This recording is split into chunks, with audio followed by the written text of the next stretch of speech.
శ్రావణ మాసం తొలి శుక్రవారం రోజున శ్రీ అమ్మవారి ఆలయాన్ని ప్రత్యేక పూల అలంకరణతో సర్వంగా సుందరంగా తీర్చిదిద్దారు. ఆలయ ప్రాకార గోపురంలో శుక్రవారం ఉదయం నుంచి కొనసాగుతున్న ప్రత్యేక కుంకుమార్చనలు, పూజలు. శ్రావణ మాసంలో శ్రీ దుర్గాదేవికి కుంకుమ పూజ ప్రీతికరం.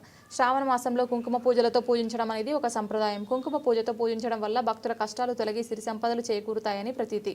శ్రావణ మాసం ప్రతిరోజు ఉదయం 10 గంటల నుంచి సాయంత్రం 5 గంటల వరకు ఒక గంటకు ఒక బ్యాచ్ చొప్పున ప్రత్యేక కుంకుమార్చనలు, ఉభయ రుసుము 1000 రూపాయలపై పూజకు ఇరువురు పాల్గొనవచ్చును. శ్రావణ మాసంలో దుర్గాదేవిని పూజించడం వల్ల కష్టాలు తొలగి సిరి సంపదలతో పాటు ఐశ్వర్యాలు సిద్ధితాయని భక్తుల ప్రగాఢ నమ్మకం.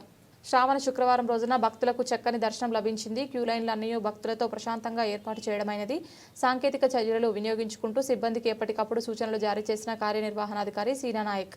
శ్రావణ మాసంలో భక్తులు ఈ కుంకుమ పూజలో అవకాశం వినియోగించుకోవచ్చును. శ్రావణ మాసం దేవస్థాన సిబ్బందికి ప్రత్యేక విధులు కేటాయించడమైనది. తొలి శ్రావణ శుక్రవారం రోజున భక్తులకు చక్కని దర్శనం లభించింది.